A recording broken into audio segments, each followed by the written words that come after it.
Welcome back to the channel, guys. As you guys seen in the previous episode, we went ahead and gave away the fender, the headlight bezel, and we appreciate each and every one of you guys. Like we said in the last video, if it wasn't for you guys, we couldn't do what we do. I mean, we surely could. I'm not going to deny that, but it wouldn't give me the motivation without you guys watching, commenting down below, and liking our videos. Definitely keeps me pumped to want to keep putting out this content. So let's keep trying to grow the channel. But today I'm going to give you some updates on Phoenix and kind of what I got in store for this, and then we'll go from there.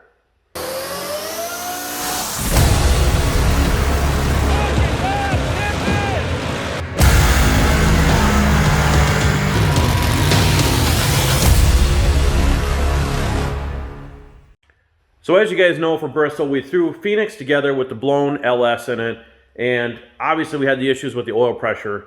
So we went ahead, turned the motor down, found out that the front wear plate, whatever you want to call it, on the front of the oil pump, all the screws were loose. Not blaming anybody for that but ourselves. I mean, it was taken apart by somebody else, but you know what? I guess we should have checked that. So it was a brand new oil pump. You wouldn't expect that. So whatever, it is what it is. But you know what? We saved the motor, polished the crank up in that, and then I got some stuff coming for that, which I'll probably have in the next video, so I'll update you on that.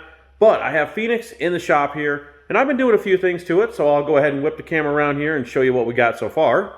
So the first thing you see, obviously tail lights out. You see a few little sanding pads there, because I've gone ahead and actually scuffed the passenger side, except on the door here. I need to get one of those erasers for the drill.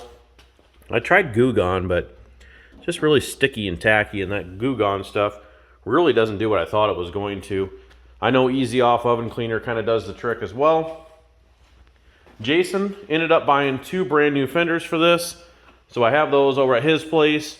I'm working on this passenger or driver side, box, and then I need to work my way up to the door and obviously the roof. Now, we're not changing the color or anything on the truck. We're going to leave it like it is white. And somebody actually made a comment on my Facebook page, which I thought was kind of neat. You know, we've been calling this thing Phoenix, which means rising from the ashes after the whole shop fire and everything. But somebody else said we should name it Death Wish, and I thought that was actually kind of a good name for it. But we'll stick with what it is for now, unless Jason thinks you want to change it, because, you know, sometimes I do think we have a death wish with what we're doing here. But the truck is going to stay white, so I'm just going to scuff it. I almost thought about maybe getting wild and crazy and doing some of that spray-on bed liner that you could tint, if somebody could make it kind of the bright fluorescent green or neon green color. I thought that'd be pretty sweet to kind of accent this whole box area off. But I need to get the front clip mounted up. We're going to get that motor dyno, get this back together, and this one should be pretty much ready to rock and roll. So I don't think there's any updates on anything else we need to do. And then the death trap is still sitting here like it was, motorless, no heart in it. So we need to get that finished up. Jason's got to get the crank pulled out of that yet so we can get that sent off, make sure that there is nothing wrong with it. If it needs to be turned, we'll get it turned. Not a big deal. So I think we definitely got lucky on both these trucks. And the Camaro, you know what? We haven't even looked at it. Jason hasn't even started it or anything like that. So let's go ahead and keep sanding and show you guys some progress as we move along on Phoenix. And then we'll go from there.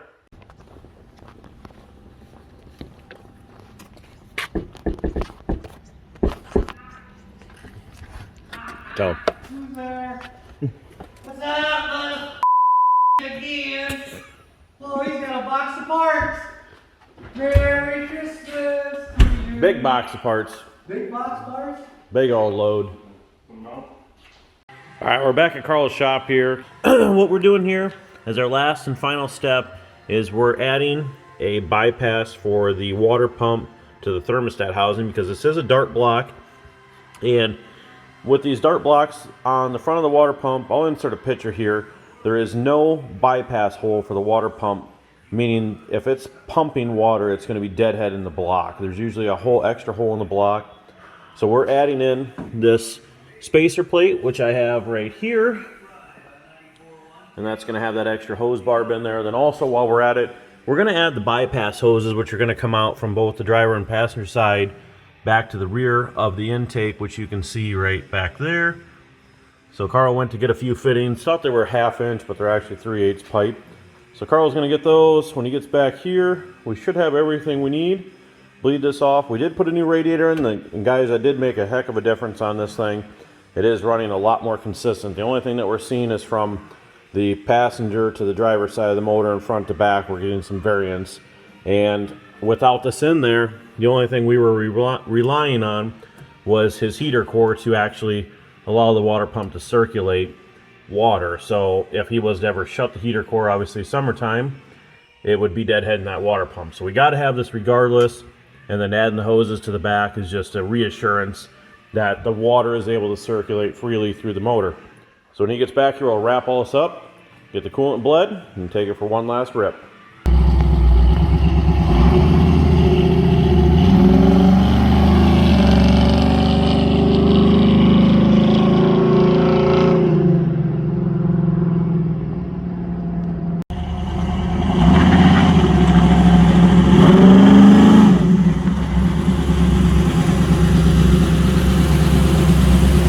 All right, Jason and Karl are gonna go back out. I'm just riding Karl's mobility scooter around. We'll see if we can get him to light him up. I don't know if he will or not. He might. So basically,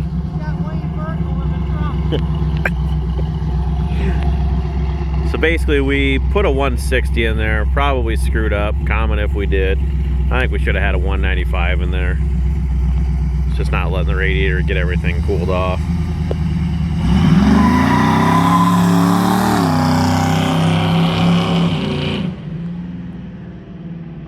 Well, at least Karl's enjoying it. Now, so I think what's happening is we put the 160 in, and I know it was a mistake, I guess. We should have put the 195 in, because basically the 195 would have held the thermostat slightly open, giving the radiator a chance to cool off. I'm not sure how far they're going, but it would have given the radiator a chance to cool it off, and right now it's stuck wide open. So it sits around 210 just because of the thermostat 160 in there, you know, letting the coolant just continually flow and flow and flow. So we'll see what he says when they get back. They hit 211 or something when they're out cruising it, come back and it starts to cool off a little bit, which kind of seems a little weird. You would think if you were driving it on one hand it would cool off, but oh well.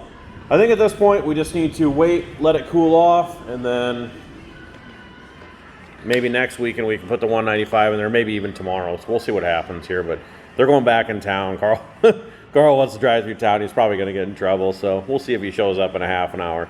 All right, we'll catch you guys in a bit. All right, now I'm in with Karl.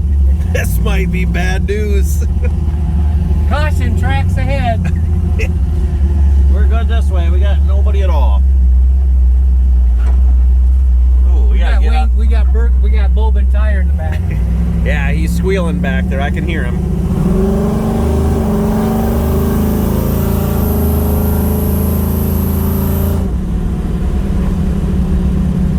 I gotta open up the air. Turn the air on. 205 came down for those guys, so. Turn the air on. Turn your air on. Oh, my air conditioner's not working. Judy, carry her on. Here. Blow through your top. Uh-oh.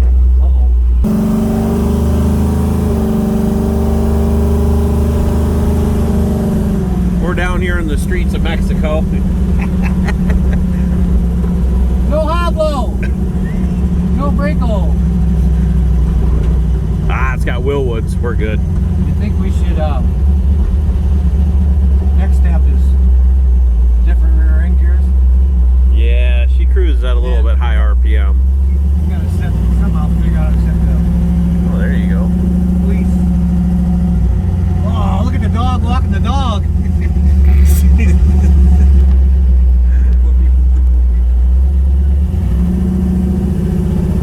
Still think that foot feet needs adjusted. Wow. Still think your foot feet needs adjusted. I don't think you're quite getting 100% throttle out of it. Think we need it? Granted, it probably gets enough to get you going. 205. What, you think Earl's working today? I don't know. They watch the videos. Earl, are you working today? Karl needs a back seat in his Nova. Hey Earl, I'll buy that Jeep from you if you fix my back seat.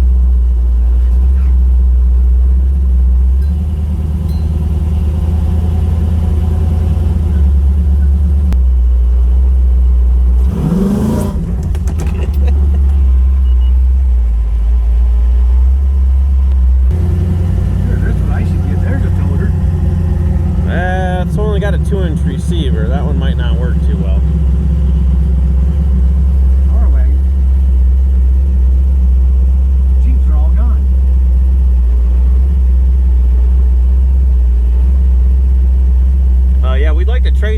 sir. We're looking to get this Honda CRV, whatever it is. Is it a 7-passenger? Yeah, we need that. No hablo. Sorry, no hablo. No comprendo. Me no hablo.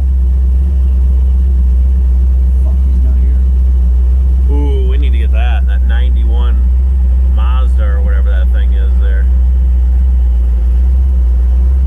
This guy's looking for a John Deere.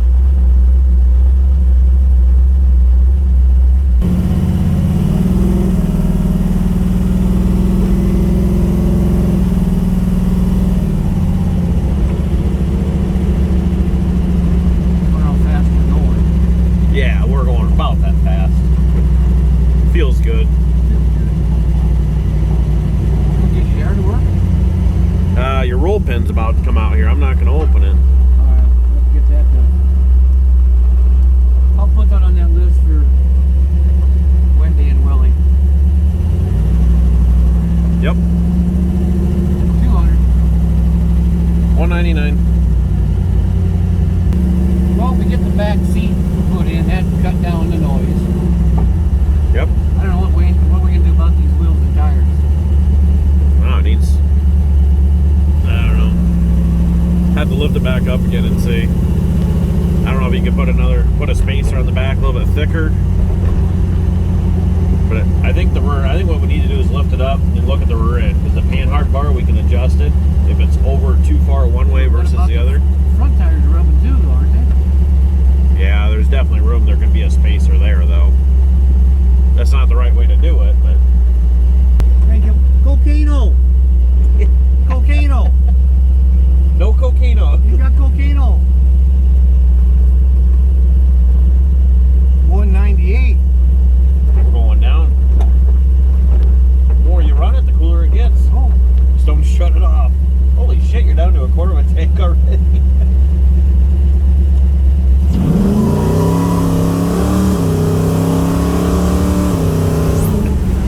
Make that an eighth of a tank.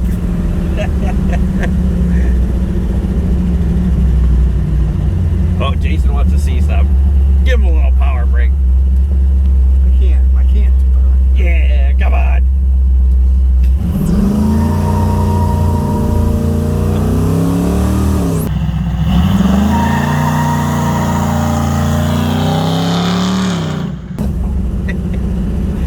Oh. Hey, might get some enjoyment out of it. Like you got somebody coming behind us.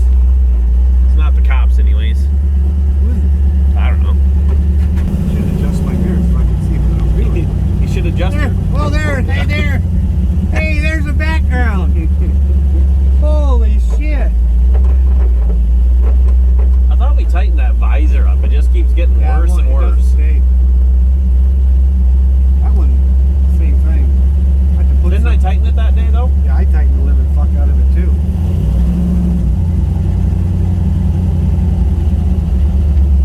Nobody behind us. Good my way. Just gonna cut her around here. Let's see if we can run the fucker out of gas quick.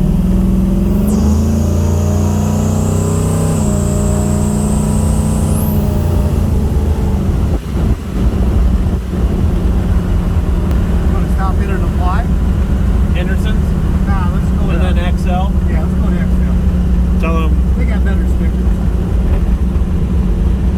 They put a security gate up. No trespassing, huh? Doesn't want to focus. 203. What do you think? We got the cooling figured out, you think? I wonder if we should put that 195 in there though. Just to give that fan a break, you know what I mean? Because right now it's going to be on constant. But it's good to see that it never went above 210 though. Not that I like to see it. I mean, it shouldn't have to run that hot. But all the cruising you guys did through town, slow speed, no air movement. If it was going to get hot, it should have got hot then. So I'm on my way home now, and I just want to wrap up what we left off with Karl's car. It's running. It is staying cool. The only issue that he's actually having now, I still think we should put that 195 in there. Comment down below if you think that's the right decision to make there. I think that would just, like I said, restrict that water, let it get a chance to cool off. But The only issue we're currently having is sitting there with the hood closed at idle. It does go up to about 214, which is obviously getting hot. But the second we open the hood up with it still idling, it does go down to 204, 203, and I think it would continue to go down if the longer we let it run. So we're definitely moving air, but it's not moving the air out of the engine compartment. You know, it's got the sheet metal fenders and stuff in there. I'm not sure what else you could do, but we may need to look into that because it's definitely keeping the motor cool, or it's trying to keep the motor cool, but again, it's just all inside that engine compartment. It's just trapping all that heat inside there, just nowhere to go. So almost back at the shop now, and we'll check and see some updates to Phoenix. All right, gonna wrap the video there, guys. So I'm gonna insert a final clip here. If you guys are new to the channel and you guys haven't seen our brand new 9,000 watt generator that got smashed on accident inside the trailer, I'll insert that clip now and show you guys when I first seen it smash, and then I'll also insert the clip of Jason and I last night going to Harbor Freight to get that return. When they say they'll return anything for any reason, by golly, I believe them. I would say they don't ask questions. They did ask questions, but it wasn't a question of whether they were going to replace it or not. So thank you to Harbor Freight for that. We just bought the new 2-year extended warranty. You do have to pay for that if you want it again. So that costs a couple $100. It smells like gas. Holy smokes! Would you look at that? I think something might happen to the generator there, guys. That's that new low profile design, guys. So if you want a new one of those Predators, Harbor Freight, they're on special right now. See if it still runs.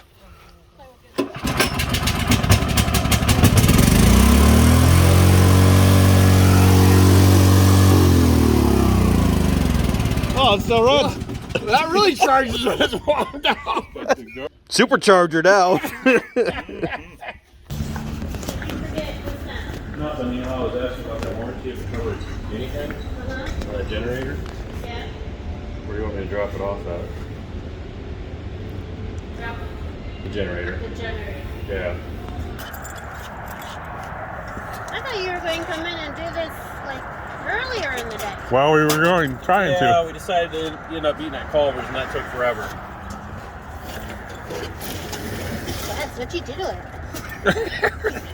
I specifically asked. You said if anything happens to it. Yeah, well.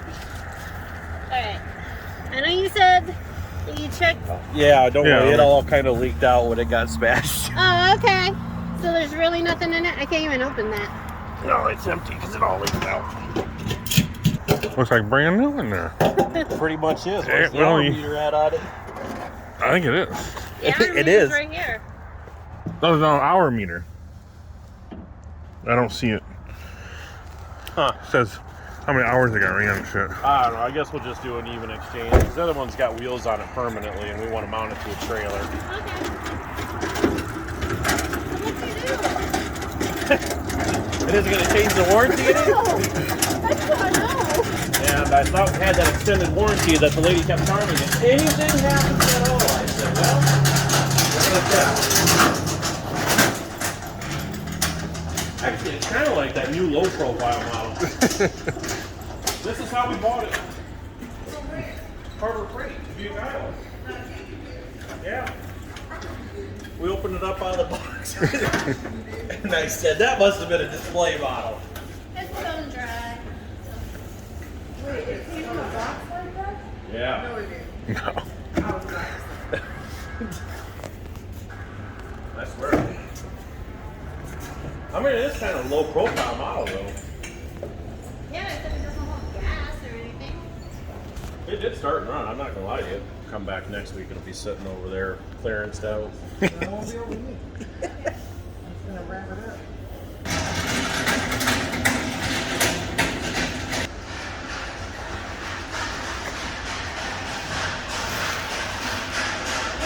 Other things we did this weekend, as you've seen Karl's car, got that running, and I also worked on the Toter. So basically working on the Toter here, getting everything cleaned up as I showed before. Nate's hiding on the on the couch. You know, all the stains or, you know, pop spills, whatever grease and grime was all over the walls. Went ahead and, I don't know if it'll focus on this, but it was all up along the door. I suppose from people going in and out, putting your hand up here. But It's looking pretty well. It's messy down here just because I got everything laid out yet. But all the walls are all cleaned up. Next, we need to do the cushions and the couch. Also get the bed cleaned up. Otherwise, the rest of it, I think Morgan wiped the dash down. Noah was good about getting all the window trim and down in the grooves and all that stuff cleaned. Was working on the fridge a little bit, so getting that tidied up. The door had all kinds of crud. Looked like pop exploded in there. And then basically had some trim work left to do. And the last thing I'll show you here, we'll step back into the shop and just give you a quick little rundown on Phoenix. Like I said, you know, comment down below. I was going to say I'll drop a poll, but